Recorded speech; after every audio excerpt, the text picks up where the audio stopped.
Welcome to Sai Ganga coaching centre. నేను మీ psychology మాస్టర్ని, సైరా సార్ని. 2018 డిఎస్సిలో ప్రశ్నపత్రాన్ని మనం ఒకసారి గమనించినట్లయితే సైకాలజీ సబ్జెక్టులో కొత్త అంశాలను, అంటే డిఎడ్ సిలబస్లో కానీ బిఎడ్ సిలబస్లో కానీ లేనటువంటి కొత్త అంశాల మీద ప్రశ్నలను అడగడం జరిగింది. అయితే అవి కొత్త అంశాలు కాబట్టి ఫైనల్ కీలో వాటికి యాడ్ స్కోర్ ఇచ్చారు. కానీ రాబోయే డిఎస్సిలో వాటికి యాడ్ స్కోర్ ఇస్తారన్నటువంటి నమ్మకం అయితే లేదు. ఆ అంశాలను అడిగేటువంటి అవకాశం ఉంది కనుక 2018 డిఎస్సిలో ఏవైతే కొత్త కొత్త అంశాలను అడిగారో వాటికి సంబంధించి నేను ఈ వీడియో చేయదలుచుకున్నాను. ఆ అంశాలలో ముఖ్యమైనటువంటి అంశం ఏంటి అంటే ఉద్వేగ సిద్ధాంతాలు అనేటువంటి అంశం. మీరు 2018 డిఎస్సిలో గమనించుంటారు. ప్రశ్నపత్రంలో జేమ్స్ లాంగ్ ఉద్వేగ సిద్ధాంతం, కార్నన్ బార్డ్ ఉద్వేగ సిద్ధాంతం, జెరోమ్ సింగర్ ఉద్వేగ సిద్ధాంతం లాంటి సిద్ధాంతాల గురించి ప్రశ్నలు అడగడం జరిగింది. అంతేకాకుండా స్మృతి అనేటువంటి అంశంలో కూడా కొత్త కొత్త ప్రశ్నలను అడగడం జరిగింది. మరి ఈ అంశాలకు సంబంధించిన సమాచారం మన రాష్ట్రంలో ఏ పుస్తకాల్లో లేవు, ఏ మెటీరియల్స్లో కూడా లేవు. మరి అలాంటి విషయాలని నేను మీ ముందుకు తీసుకురావాలనేటువంటి ప్రయత్నంలో భాగంగా ఈ చిన్న వీడియోని చేయడం జరుగుతుంది.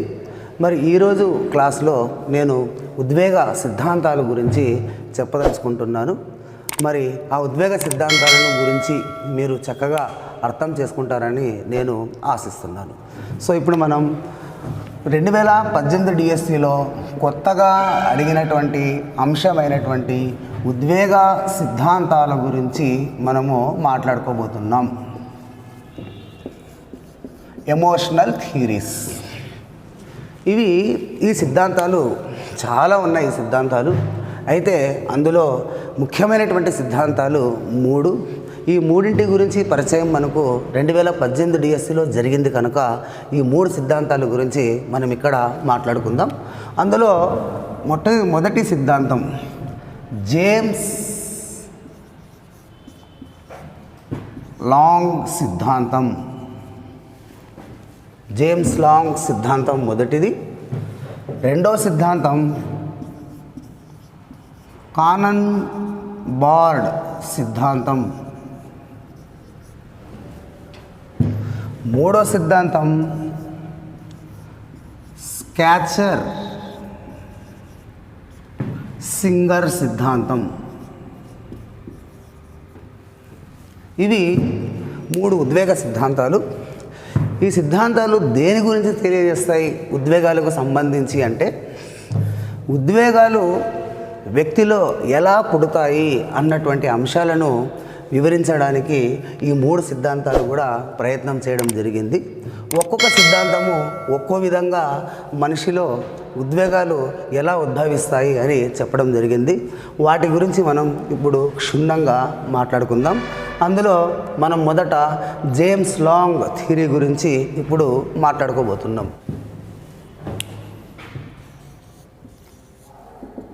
ఈ జేమ్స్ లాంగ్ సిద్ధాంతానికే మరి ఒక పేరుంది. ఆ పేరును మనము పరదీయ ఉద్వేగ సిద్ధాంతం అని అంటారు.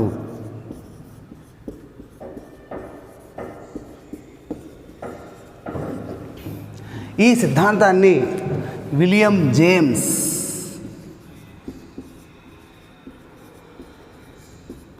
అను ఒక శాస్త్రవేత్త,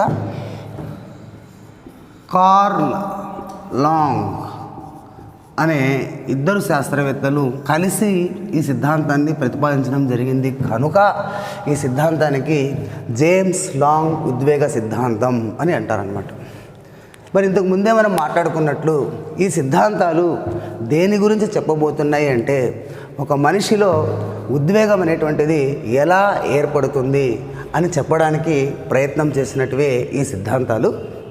మరి జేమ్స్ లాంగ్ సిద్ధాంతం ఏ విధంగా ఉద్వేగం అనేటువంటిది మనిషిలో కలుగుతుంది అని చెప్పింది అంటే, ఇది మనకు అర్థం కావాలంటే నేను ఒక చిన్న ఉదాహరణ ద్వారా ఈ సిద్ధాంతం యొక్క మూల భావాన్ని మీకు చాలా ఈజీగా అర్థమయ్యేలా చెబుతాను. జాగ్రత్తగా వినండి.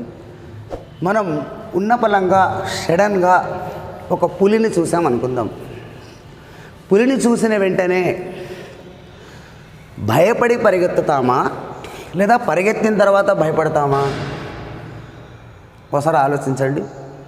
లేదా ఓ పామును చూసావు, ఒక ప్రమాదకరమైనటువంటి విషపూరితమైనటువంటి పామును చూసావు. ఆ పామును చూసిన వెంటనే పరిగెత్తినాక భయపడతామా లేదా భయపడిన తర్వాత పరిగెత్తుతామా? ఈ సిద్ధాంతం రాక మునుపు చాలామంది యొక్క మనోవిజ్ఞాన శాస్త్రవేత్తల యొక్క అభిప్రాయం ఏంటి అంటే, మొదట భయపడతాం, తర్వాత పరిగెత్తుతాం, అంటే తర్వాత మన శరీరంలో మార్పులు వస్తాయి అని చెప్పాయి. కానీ జేమ్స్ లాంగ్ సిద్ధాంతం ఏం చెప్తుంది అంటే, జేమ్స్ లాంగ్ సిద్ధాంతం ప్రకారం మనం పులిని చూసిన తర్వాత మొదట మన శరీరంలో మార్పులు వస్తాయి, ఆ తర్వాత మళ్ళీ మనం భయపడతాము అని చెప్పేసి ఈ సిద్ధాంతము చెప్పడం జరుగుతుందన్నమాట. అది ఈ సిద్ధాంతం యొక్క ప్రత్యేకత. అంటే మొదట మనలో ఏదైనా ఒక సంఘటన జరిగినప్పుడు, అంటే పామును చూసిన సంఘటన కానీ పులిని చూసిన సంఘటన కానీ మనం చూసినప్పుడు మొదట మన శరీరంలో మార్పులు వస్తాయి. ఏంటి ఆ మార్పులు? జనరల్గా మనం పామును కానీ పులిని కానీ చూసినప్పుడు మనలో ఏం మార్పులు వస్తాయి?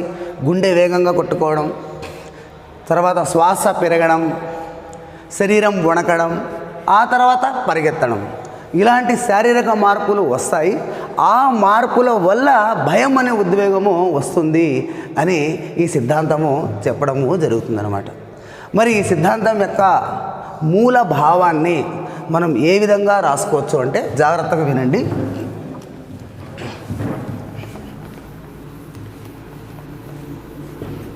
ఈ సిద్ధాంతం ఏం చెప్తుంది అంటే, మొదట ఉద్వేగాత్మక ప్రేరణ అంటే ఒక సంఘటన మనకు ఉద్వేగాత్మక ప్రేరణగా పనిచేస్తుంది. ఏంటి ఆ సంఘటన అంటే, ఇంతకుముందు ఉదాహరణలో చెప్పినట్లు పులిని చూడడం కానీ లేదా పామును చూడడం కానీ అనేటువంటిది, ఆ పులి లేదా ఆ పాము అనేటువంటిది మనలో ఉద్వేగాత్మక ప్రేరణ అవుతుంది. ఉద్వేగాత్మక ప్రేరణ కలిగిన తర్వాత మనలో శారీరక మార్పులు వస్తాయి.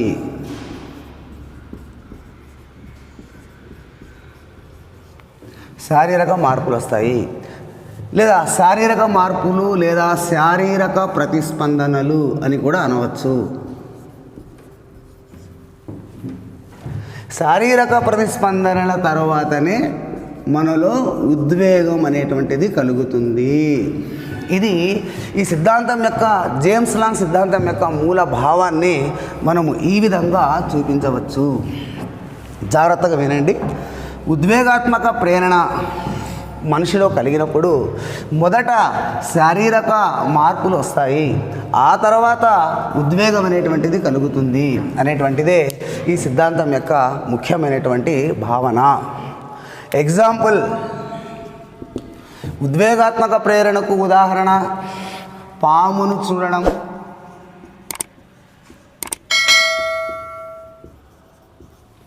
మరి పామును చూసిన తర్వాత ఎలాంటి శారీరక మార్పులు కలుగుతాయి? గుండె వేగంగా కొట్టుకోవడం,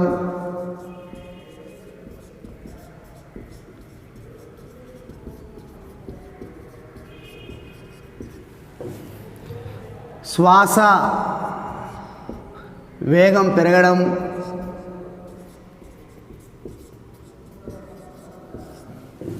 తర్వాత పరిగెత్తడం.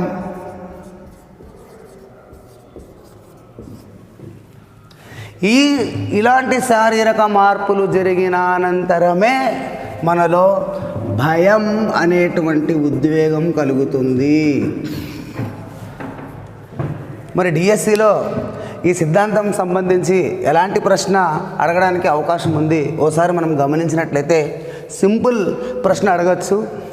జేమ్స్ లాంగ్ సిద్ధాంతం ప్రకారం వ్యక్తి పాముని చూసిన తర్వాత భయపడి పరిగెత్తుతాడా లేదా పరిగెత్తిన తర్వాత భయపడతాడా? ఇలాంటి సింపుల్ ఆప్షన్స్ అడగవచ్చు. లేదు ఉదాహరణ అడగకుండా డైరెక్ట్గా జేమ్స్ లాంగ్ సిద్ధాంతం యొక్క మూల భావాన్ని సరైన వరుస క్రమంలో అమర్చండి అని అనవచ్చు అన్నమాట. అప్పుడు సరైన వరుస క్రమం ఏమవుతుంది? ఉద్వేగాత్మక ప్రేరణ, ఆ తర్వాత వెంటనే శారీరక మార్పులు, ఆ తర్వాత ఉద్వేగం. ఆప్షన్స్ అడిగినప్పుడు ఉద్వేగాత్మక ప్రేరణ ఇక్కడే ఉంచి ఉద్వేగం అని ఇక్కడ అడిగి శారీరక మార్పుల్ని ఈ ప్లేస్లో అడగవచ్చు. ఇదే జేమ్స్ లాంగ్ సిద్ధాంతం యొక్క ప్రధానమైనటువంటి భావన. సో జేమ్స్ లాంగ్ సిద్ధాంతం యొక్క ముఖ్యమైనటువంటి అంశం ఏంటంటే శారీరక మార్పుల ఫలితమే ఉద్వేగం అని చెప్తుంది జేమ్స్ లాంగ్ సిద్ధాంతం. మరి ఈ సిద్ధాంతముని చాలామంది విమర్శించడం జరిగింది. ఈ సిద్ధాంతం ప్రధానంగా కొన్ని విమర్శలకు లోనైంది. ఏంటి ఆ విమర్శ అంటే, శారీరక మార్పులు, ఫర్ ఎగ్జాంపుల్ గుండె వేగంగా కొట్టుకోవడం, శ్వాస వేగం పెరగడం, పరిగెత్తడం వల్ల భయం అనేది మాత్రమే వస్తుంది అని చెప్తుంది జేమ్స్ లాంగ్ సిద్ధాంతం.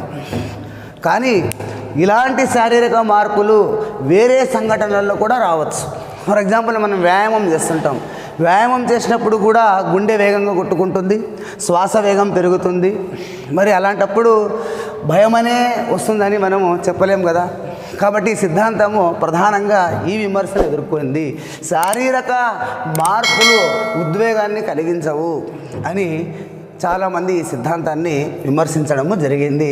ఇది జేమ్స్ లాంగ్ సిద్ధాంతం యొక్క ముఖ్యమైనటువంటి భావనలు. హైలైట్స్ ఇంకొకసారి మాట్లాడుకుందాం. జేమ్స్ లాంగ్ సిద్ధాంతాన్నే పరదీయ ఉద్వేగ సిద్ధాంతం అని కూడా అంటారు. ఈ సిద్ధాంతాన్ని విలియం జేమ్స్ మరియు కార్ల్ లాంగ్ అనేటువంటి ఇద్దరు శాస్త్రవేత్తలు కలిసి ప్రతిపాదించారు. ఈ సిద్ధాంతం యొక్క ముఖ్యమైనటువంటి ఉద్దేశం, మొదట ఏదైనా ఒక ఉద్వేగాత్మక ప్రేరణ కలిగినప్పుడు మొదట శారీరక మార్పులు కలుగుతాయి, ఆ తర్వాతే ఉద్వేగం వస్తుంది అనేటువంటిది ఈ సిద్ధాంతం యొక్క ముఖ్యమైనటువంటి భావనలు. ఇప్పుడు మనం రెండవ సిద్ధాంతం కానన్ బార్డ్ సిద్ధాంతం గురించి మనము మాట్లాడుకుందాం.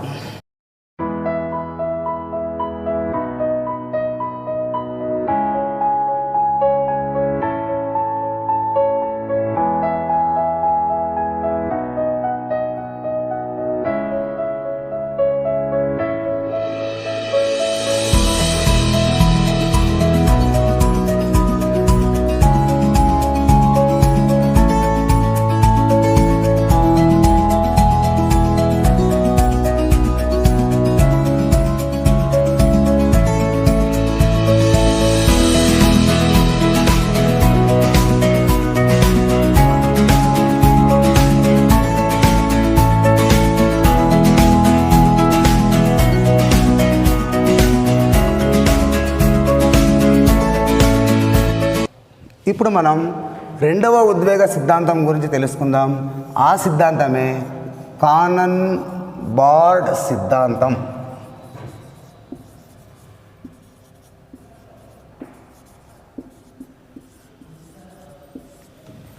ఈ సిద్ధాంతాన్ని వాల్టర్ బి కానన్ మరియు ఫిలిప్ బార్డ్ అనే ఇద్దరు శాస్త్రవేత్తలు ఈ సిద్ధాంతాన్ని ప్రతిపాదించడం జరిగింది. ఈ సిద్ధాంతానికే మరి ఒక పేరు కలదు, థలామిక్ సిద్ధాంతం. థలామిక్ సిద్ధాంతం. ఈ సిద్ధాంతం ఏం చెబుతుంది అంటే, ఏదైనా ఒక ఉద్వేగాత్మక ప్రేరణ సంభవించినప్పుడు శారీరక మార్పులు, ఉద్వేగ అనుభూతి రెండూ ఒకే సమయంలో సంభవిస్తాయి. జేమ్స్ లాంగ్ ఏం చెప్పాడు? మొదట శారీరక మార్పులు, తర్వాత ఉద్వేగం. కానీ ఈ సిద్ధాంతం ప్రకారం శారీరక మార్పులు, ఉద్వేగ అనుభూతి రెండూ ఒకే సమయంలో కలుగుతాయి అనేదే ఈ సిద్ధాంతం యొక్క ప్రధానమైనటువంటి భావన. దాన్ని మనం ఈ విధంగా చూపించవచ్చు. ఉద్వేగాత్మక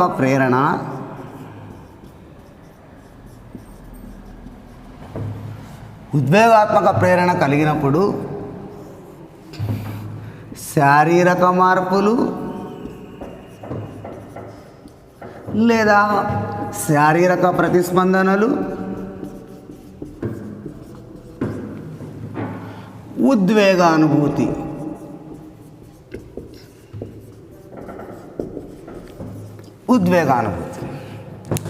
ఈ రెండు కూడా ఏకకాలంలోనే జరుగుతాయి అని చెప్పేటువంటి సిద్ధాంతమే ఈ యొక్క కానన్ బార్డ్ సిద్ధాంతము. అదే ఇంతకు ముందు జేమ్స్ లాంగ్ సిద్ధాంతంలో అయితే ఉద్వేగాత్మక ప్రేరణ కలిగిన తర్వాత మొదట శారీరక మార్పులు, ఆ తర్వాత ఉద్వేగానుభూతి అన్నాము. కానీ కానన్ బార్డ్ సిద్ధాంతం ఏం చెప్తుంది అంటే ఉద్వేగాత్మక ప్రేరణ కలిగినప్పుడు రెండూ ఒకేసారి కలుగుతాయి. మరి ఉదాహరణ పూర్వకంగా ఇంతకుముందు మాట్లాడుకున్న ఉదాహరణనే మనం మరొకసారి మాట్లాడుకుంటే, పామును చూసినప్పుడు గుండె కొట్టుకోవడం, శ్వాస వేగం పెరగడం, శరీరం వణకడం, పరిగెత్తడము, అట్ ద సేమ్ టైం భయపడడం రెండూ కూడా ఏకకాలంలో జరుగుతాయి అని చెప్పేదే ఈ సిద్ధాంతం యొక్క ముఖ్యమైనటువంటి భావన. మరి ఈ సిద్ధాంతాన్ని థలామిక్ సిద్ధాంతము అని ఎందుకు అన్నాము అంటే ఈ సిద్ధాంతం మరికొన్ని విషయాల్ని కూడా మనకు తెలియజేయడం జరిగింది. ఏంటి ఆ విషయాలు అంటే, వ్యక్తికి ఉద్వేగాత్మక ప్రేరణ కలిగినప్పుడు ఆ ప్రేరణ మన మెదడులోని థలామస్ అనేటువంటి భాగానికి వెళుతుంది అని చెప్తుంది సిద్ధాంతం. ఏ భాగానికండి? మెదడులోని థలామస్ అనేటువంటి భాగానికి ఈ ఉద్వేగాత్మక ప్రేరణ చేరుతుంది అని చెప్తాడనమాట. మరి ఈ థలామస్ అనేటువంటి భాగం ఆ సమాచారం వచ్చిన తర్వాత ఏ విధంగా పనిచేస్తుంది అంటే, ఏకకాలంలో ఈ థలామస్ అనేటువంటి మెదడులోని భాగము ప్రేరణ పొందిన తర్వాత, అంటే ఉద్వేగాత్మక ప్రేరణ పొందిన తర్వాత ఈ థలామస్ అనేటువంటి భాగము శరీర భాగాలకు మరియు మెదడులో పై పొర ఒకటి ఉంటుంది, దాని పేరే కార్టెక్స్ అనేటువంటి భాగానికి ఇన్ఫర్మేషన్ని సెండ్ చేస్తుంది అనమాట. ఏ భాగము? థలామస్ అనేటువంటి భాగం. ఒకే టైంలో సెండ్ చేసినప్పుడు శరీర భాగాలు స్పందిస్తాయి, అంటే ఇవి శారీరక మార్పులు వస్తాయి. కార్టెక్స్ అనేటువంటిది మనకు ఉద్వేగ అనుభూతిని కలుగజేస్తుంది అని చెప్పాడు అన్నమాట. ఇది ఈ సిద్ధాంతంలో మరో ముఖ్యమైనటువంటి అంశం. ఏమవుతుందండి? ఉద్వేగాత్మక ప్రేరణ కలిగినప్పుడు, అంటే నువ్వు పామును చూసినప్పుడు ఆ ఇన్ఫర్మేషన్ మెదడులోని థలామస్ అనే భాగానికి వెళుతుంది. ఆ పామును చూసినటువంటి విషయం థలామస్కి తెలిసిన తర్వాత థలామస్ ఆ సమాచారాన్ని శరీర భాగాలకును మరియు కార్టెక్స్ అనేటువంటి భాగానికును ఒకేసారి పంపించినప్పుడు కార్టెక్స్ అనే భాగం నుంచి మనకు ఉద్వేగ అనుభూతి, శరీర భాగాలు యొక్క ప్రతిస్పందనలు అనేటువంటివి ఒకేసారి కలుగుతాయి అని చెప్పడం జరిగింది. అది ఈ యొక్క కానన్ బార్డ్ సిద్ధాంతంలో ఉండేటువంటి ముఖ్యాంశాలు. అయితే ఈ సిద్ధాంతంలో ఉన్నటువంటి ఈ సిద్ధాంతానికి సంబంధించినటువంటి ప్రధానమైనటువంటి విమర్శ ఏంటి అంటే, ఉద్వేగ అనుభూతులు పొందడంలో మెదడులోని థలామస్ అనేటువంటి భాగము ముఖ్య పాత్ర వహించదు. హైపోథలామస్ అనేటువంటి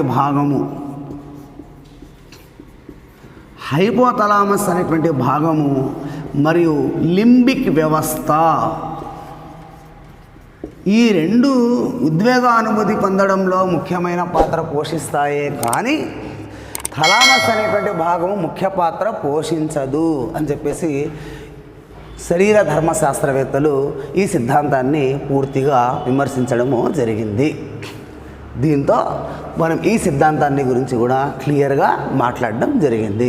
సో ఎగ్జామ్లో అందుకే థలామస్ అనే భాగం ముఖ్యమైన పాత్ర పోషిస్తుంది అని చెప్పినారు కాబట్టి ఈ సిద్ధాంతానికి ఏమని పేరు వచ్చింది? థలామిక్ సిద్ధాంతము అని పేరు పెట్టడం జరిగింది. మరి డిఎస్సిలో ఏమడగచ్చు? ఏ సిద్ధాంతం ప్రకారము శారీరక మార్పులు ఉద్వేగ అనుభూతి ఒకేసారి సంభవిస్తాయి అన్నప్పుడు మనం కానన్ బార్డ్ సిద్ధాంతం అని రాయాలి. కానన్ బార్డ్ సిద్ధాంతం ప్రకారము ఏదైనా ఏదైనా ఒక సంఘటన జరిగినప్పుడు, ఏదైనా ఒక ఈవెంట్ జరిగినప్పుడు, ఉద్వేగాత్మక ప్రేరణ పొందినప్పుడు మొదట శారీరక మార్పులు కలుగును, తర్వాత ఉద్వేగానుభూతి కలుగును అని ఒక ఆప్షన్లో అడుగుతాడు. ఇంకొక ఆప్షన్లో మొదట ఉద్వేగానుభూతి కలుగును, తర్వాత శారీరక మార్పులు కలుగును అని ఇంకొక ఆప్షన్లో అడుగుతాడు. మూడవ ఆప్షన్లో ఏమడుగుతాడు? శారీరక మార్పులు, ఉద్వేగానుభూతులు ఏకకాలంలో జరుగుతాయి అని మూడో ఆప్షన్లో అడుగుతాడు. నాలుగో ఆప్షన్లో ఏమడుగుతాడు? ఏది ఎటైనా జరగచ్చు, ఏది ముందైనా కావచ్చు అని అడుగుతాడు. ఇలాంటి 4 ఆప్షన్లు అడిగినప్పుడు మనం కానన్ బార్డ్ సిద్ధాంతం ఏం చెప్పిందన్న విషయాన్ని జాగ్రత్తగా గుర్తుపెట్టుకొని మనం డిఎస్సిలో ఆన్సర్ రాయవలసి ఉంటుంది. ఇక మూడవ సిద్ధాంతం స్కాచర్ సింగర్ సిద్ధాంతం గురించి ఇప్పుడు మనం మాట్లాడుకుందాం. ఇక మూడవ సిద్ధాంతము స్కాచర్ సింగర్ సిద్ధాంతం.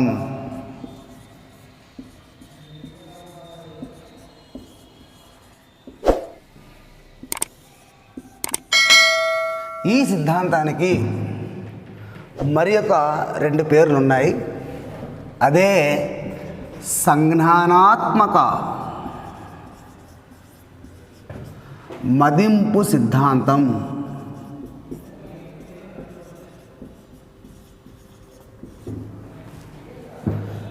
లేదా ద్వికారక సిద్ధాంతం.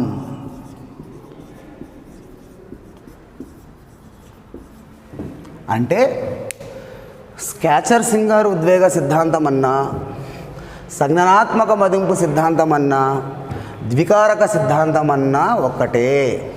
ఈ సిద్ధాంతాన్ని స్టాన్లీ స్కాచర్ అనేటువంటి శాస్త్రవేత్త, జెరోమ్ సింగర్ అనేటువంటి శాస్త్రవేత్త, ఎవరండి వాళ్ళు? స్టాన్లీ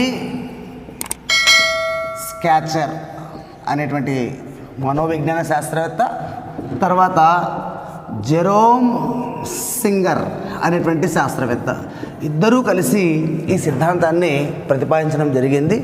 అందుకనే వారి పేర్ల మీదుగానే ఈ సిద్ధాంతానికి స్కాచర్ సింగర్ సిద్ధాంతము అని పేరు పెట్టడము జరిగింది. మరి ఈ సిద్ధాంతము మనం ఇంతకుముందు మాట్లాడుకున్నటువంటి జేమ్స్ లాంగ్ సిద్ధాంతము, కానన్ బార్డ్ సిద్ధాంతం కన్నా పూర్తి భిన్నంగా ఉంటుంది. కాస్త జాగ్రత్తగా వినాలి. ఈ సిద్ధాంతంలో ఉండేటువంటి మూల భావాన్ని తెలుసుకోవడానికంటే ముందు మనం ఒక చిన్న ఉదాహరణ ద్వారా ముందుకెళ్దాం. ఓ వ్యక్తి చీకటిలో రాత్రిపూట ఒంటరిగా నడుస్తున్నాడు. జాగ్రత్తగా వినాలి. ఒంటరిగా నడుస్తున్నప్పుడు చీకటిలో అతనికి వెనుక ఎవరో వస్తున్నట్టు పాదాల శబ్దం వినపడింది. ఎప్పుడైతే ఆ పాదాల శబ్దం వినపడిందో వెంటనే అతనిలో శారీరక మార్పులు అనేటువంటివి మొదలయ్యాయి. ఏ మార్పులవి? గుండె కొట్టుకోవడం, శ్వాస పెరగడం, లేదా చెమటలు పట్టడం, వణకడం లాంటి శారీరక మార్పులు అతనిలో మొదలయ్యాయి. మొదలైన తర్వాత ఆ వ్యక్తి తన వెనక ఎవరు వస్తున్నారో అని చెప్పి తన వెనుక ఉన్నటువంటి పరిసరాలను గమనించడం జరిగింది. గమనించిన తర్వాత అతను ఏమని తెలిసిందంటే అతనికి వెనక ఒక అపరిచిత వ్యక్తి వస్తున్నాడు. ఈ పరిస్థితి చాలా ప్రమాదకరమైన పరిస్థితుల్లో నేను ఉన్నాను అని భావించిన తర్వాత అతనిలో భయం అనేటువంటి ఉద్వేగము వస్తుంది. ఏం జరిగింది ఇక్కడ? మొదట ఉద్వేగాత్మక ప్రేరణ ఏది? వెనక చీకటిలో ఎవరో తెలియని వ్యక్తి యొక్క పాదాల శబ్దం వినడం అనేటువంటిది ఇక్కడ ఉద్వేగాత్మక ప్రేరణ. ఉద్వేగాత్మక ప్రేరణ పొందిన తర్వాత అతనిలో ఏం జరిగింది? శారీరక మార్పులు వచ్చాయి. శారీరక మార్పులు వచ్చిన తర్వాత అతను ఏం చేశాడు? చుట్టూ ఉన్నటువంటి పరిసరాల్ని గమనించాడు. గమనించి తనలోని శారీరక మార్పులకు గల కారణాన్ని అన్వేషించాడు. అన్వేషించిన తర్వాత పరిస్థితిని అర్థం చేసుకున్నాడు. అతనికి ఆ పరిస్థితి ఎలాంటి పరిస్థితి అని అర్థమైంది? ఒక ప్రమాదకరమైన పరిస్థితిని అర్థమైంది. అర్థం చేసుకున్న తర్వాతనే, ఆ పరిస్థితిని అర్థం చేసుకున్న తర్వాతనే అతనిలో భయం అనేటువంటి ఉద్వేగము కలిగింది. దీన్ని ఈ సిద్ధాంతం యొక్క మూల భావం ఆధారంగా మీకు వివరించడం జరుగుతుంది. ఒకసారి జాగ్రత్తగా మనము చూడాలి. మొదట ఏం జరిగింది? ఉద్వేగాత్మక ప్రేరణ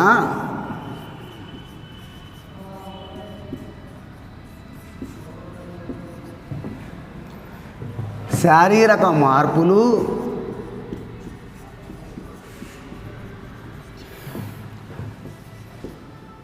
పరిసరాల ప్రభావం లేదా పరిసరాలను పరీక్షించడం,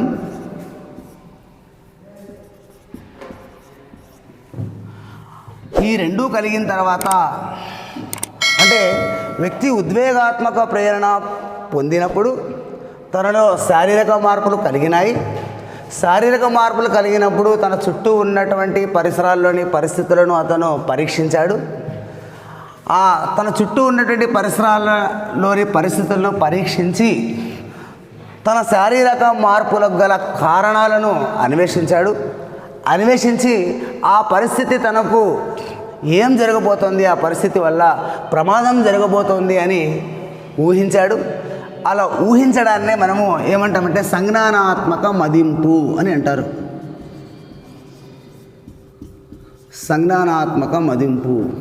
సంజ్ఞానాత్మక మదింపు తర్వాతనే అతనిలో ఉద్వేగం అనేటువంటిది కలుగుతుంది.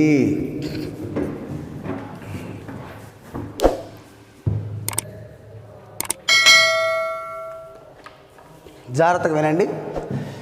స్కాచర్-సింగర్ సిద్ధాంతం ప్రకారం మొదట ఉద్వేగాత్మక ప్రేరణ కలిగిన తర్వాత వ్యక్తిలో శారీరక మార్పులు కలుగుతాయి. శారీరక మార్పులకు గల కారణాన్ని ఆ వ్యక్తి తన చుట్టూ ఉన్నటువంటి పరిసరాలను గమనించిన తర్వాత ఏమని అర్థమవుతుంది? తన పరిసరాల్లో ఉన్నటువంటి వ్యక్తి వల్లనే నాలో ఈ శారీరక మార్పులు కలుగుతున్నాయి అన్న విషయాన్ని అర్థం చేసుకుంటాడు. ఇలా పరిసరాలను పరీక్షించిన తర్వాత తనలో కలిగిన మార్పు గల కారణాలను వెతికి అర్థం చేసుకోవడాన్నే మనము సంజ్ఞానాత్మక మదింపు అని అంటారు. సంజ్ఞానాత్మక మదింపు జరిగిన తర్వాతనే ఆ వ్యక్తిలో ఉద్వేగం అనేటువంటిది వస్తుంది. ఇప్పుడు మనం ఉదాహరణని జాగ్రత్తగా ఇంకొకసారి వింటే ఇవన్నీ కూడా మనకు ఈజీగా అర్థమవుతాయి. సరే, ఒక వ్యక్తి చీకటిలో నడుస్తున్నాడు. ఆ వ్యక్తి యొక్క వెనుక ఏవో ఇతర వ్యక్తుల యొక్క పాదాల శబ్దం వినబడింది. అంటే ఇక్కడ తన వెనుక వస్తున్నటువంటి వ్యక్తి యొక్క పాదాల శబ్దం అనేటువంటిది ఉద్వేగాత్మక ప్రేరణ అవుతుంది. వెంటనే ఎప్పుడైతే ఆ చీకటిలో తన వెనుక నుంచి వస్తున్నటువంటి శబ్దాలని విన్నాడో వెంటనే ఆ వ్యక్తిలో గుండె వేగం పెరిగింది, శ్వాస వేగం పెరిగింది, చెమటలు పట్టాయి, చేతులు కాళ్ళు వణుకుతున్నాయి. అలాంటి శారీరక మార్పులు వచ్చాయి. శారీరక మార్పులు వచ్చిన తర్వాత ఆ వ్యక్తి వెంటనే వెనుతిరిగి చూశాడంటే పరిసరాల్లోకి చూశాడు. పరిసరాల్లోకి చూసిన తర్వాత తన వెనుక ఉన్నటువంటి వ్యక్తి ఒక అపరిచిత వ్యక్తి, ఎప్పుడూ చూడని వ్యక్తి అని అతనికి తెలిసింది. తెలిసిన తర్వాత అతనికి ఏమర్థమైంది? ఈ సందర్భము, ఈ పరిస్థితుల్లో నేను చాలా ప్రమాదకరమైనటువంటి పరిస్థితుల్లో ఉన్నాను అనే విషయాన్ని అతను గ్రహించడం జరిగింది. ఇలా పరిసరాలను పరిశీలించిన తర్వాత తాను ఎలాంటి పరిస్థితుల్లో ఉన్నాడో, తనకు శారీరక మార్పులు ఎందుకు కలిగాయో అర్థం చేసుకోవడాన్ని మనము ఏమంటారంటే సంజ్ఞానాత్మక మదింపు అని అంటారు. ఆ తర్వాతనే ఆ వ్యక్తిలో ఉద్వేగం అనేటువంటిది కలుగుతుంది. మరి మనం చెప్పిన ఉదాహరణలో శారీరక మార్పులు కలిగిన తర్వాత, పరిసరాల్ని పరీక్షించిన తర్వాత, ఆ వ్యక్తి అపరిచిత వ్యక్తి అని తెలిసిన తర్వాత, ఆ వ్యక్తి వల్ల మనకు ప్రమాదం ఉంది అని అతను అర్థం చేసుకున్న తర్వాత, అంటే సంజ్ఞానాత్మక మదింపు జరిగిన తర్వాత అతనిలో కలిగేటువంటి ఉద్వేగం ఏది అంటే కనుక భయం అనేటువంటి ఉద్వేగం కలుగుతుంది.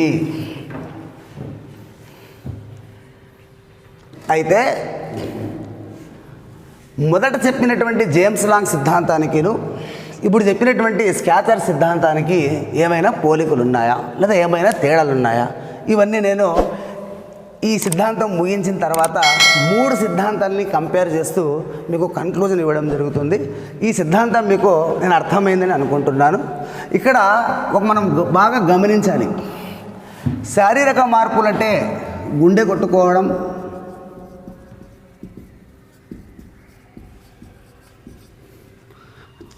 చెమటలు పట్టడం, శ్వాస వేగం పెరగడం లాంటివి.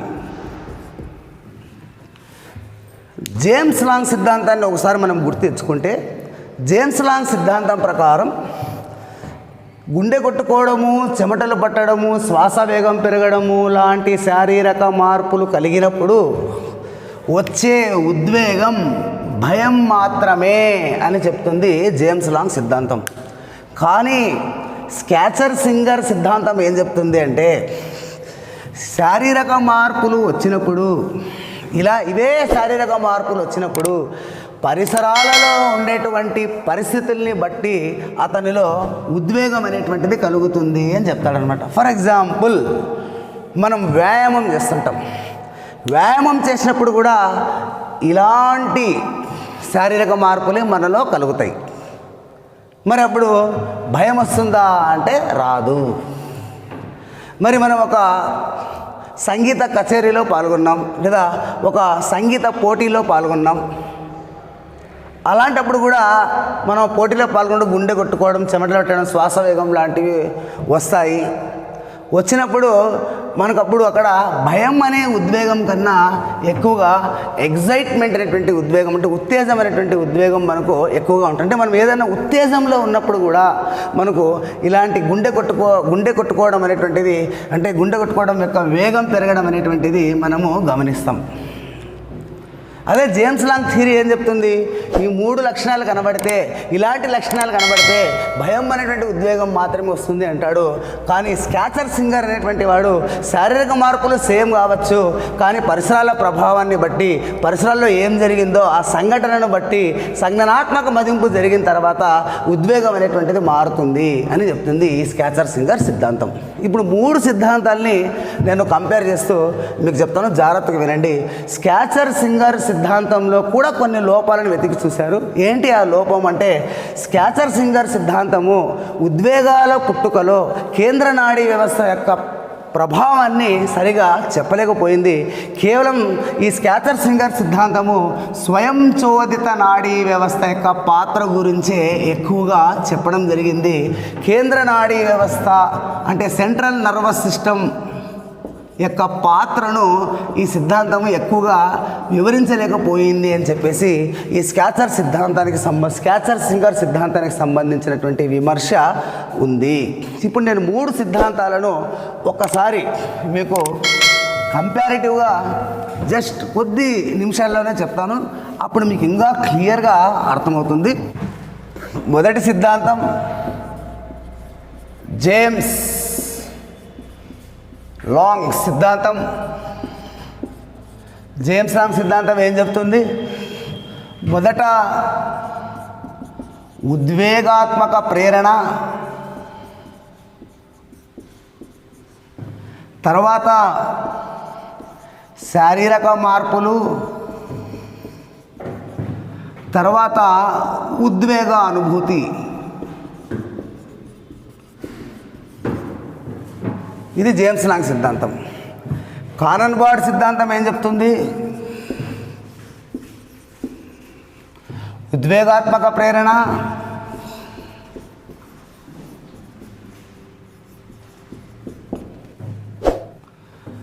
శారీరక మార్పులు,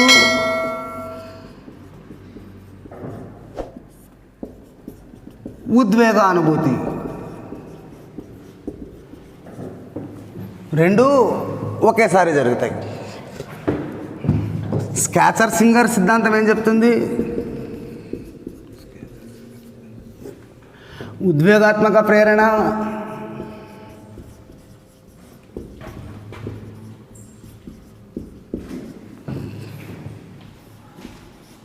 పరిసరాల లేదా దీన్నే సాంఘిక ప్రభావం అని అంటారు, లేదా సాంఘిక పరిస్థితులు,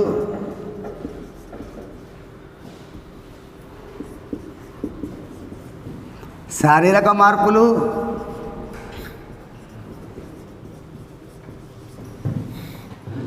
సంజ్ఞానాత్మక మదింపు,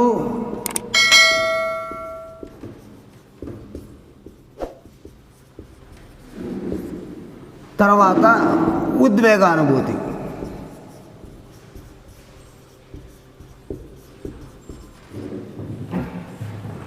అంటే జేమ్స్ లాంగ్ సిద్ధాంతం ప్రకారం పులిని చూసిన తర్వాత, అంటే ఉద్వేగాత్మక ప్రేరణ కలిగిన తర్వాత మొదట మనలో పరిగెత్తుతాం, తర్వాత మనలో భయం అనేటువంటిది ఏర్పడుతుంది.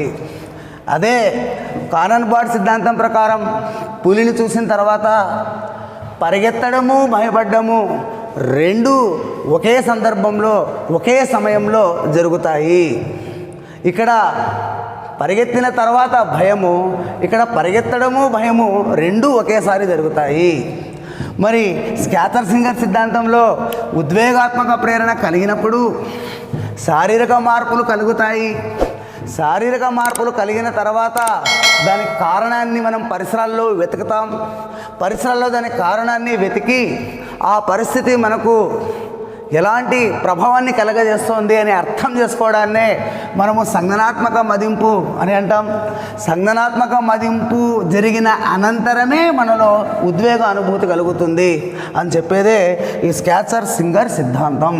ఇవి 3 ప్రధానమైనటువంటి ఉద్వేగ సిద్ధాంతాలు 2018 డిఎస్సిలో అడగడం జరిగింది. మరి రాబోయే డిఎస్సిలో కూడా వీటి గురించి అడగడానికి అవకాశము ఎక్కువ ఉంటుంది అన్నటువంటి ఉద్దేశంతో ఈ సిద్ధాంతాల గురించి సమాచారం ప్రస్తుత పాఠ్యపుస్తకాల్లో లభించకపోవడం వల్ల ఈ సిద్ధాంతాల గురించి అందరి విద్యార్థులు తెలుసుకోవాలనే ఉద్దేశంతోనే ఈ యొక్క వీడియో చేయడం జరిగింది. ఖచ్చితంగా ఈ సిద్ధాంతాలన్నీ మీకు అర్థమయ్యాయి అని నేను అనుకుంటున్నాను. మరొక ముఖ్యమైన విషయం, స్కాటర్ సింగర్ సిద్ధాంతాన్ని ద్వికారక సిద్ధాంతం అని అన్నారు. ఎందుకన్నారు అంటే ఎందుకంటే ఆ 2 కారకాలు ఏవి అంటే, ఒకటి శారీరక మార్పులు అనేది ఒక కారకం, రెండోది సంజ్ఞానాత్మక మదింపు అనేది రెండవ కారకం. అందుకే దీన్ని స్కాటర్ సింగర్ సిద్ధాంతాన్ని ద్వికారక సిద్ధాంతం అని అంటారు. ఇవి 3 ప్రధానమైనటువంటి ఉద్వేగ సిద్ధాంతాలు. నంబర్ 1 జేమ్స్ లాంగ్ సిద్ధాంతం, నంబర్ 2 కానన్ బార్డ్ సిద్ధాంతం, నంబర్ 3 స్కాటర్ సింగర్ సిద్ధాంతం. దీంతో మీకు పూర్తి సమాచారం ఈ ఉద్వేగ సిద్ధాంతాలకు సంబంధించి అందినట్టుగా నేను భావిస్తున్నాను. మరి రాబోయేటువంటి వీడియోలో 2018 డిఎస్సిలో ఇంకా మన పుస్తకాల్లో ఏవైతే లేవో, ఏవైతే లేనివి అడిగాడో వాటి గురించి మరొక వీడియో అతి త్వరలోనే చేయడం జరుగుతుంది మన సాయి గంగా కోచింగ్ సెంటర్ తరపున.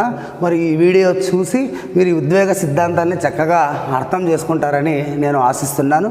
మీకు ఇంకా ఏమైనా సందేహాలు ఉంటే కామెంట్ల రూపంలో పెట్టినట్లయితే వాటికి నాకు వీలున్నప్పుడు నేను వాటికి సమాధానం చెప్పడానికి కూడా నేను ప్రయత్నిస్తున్నాను.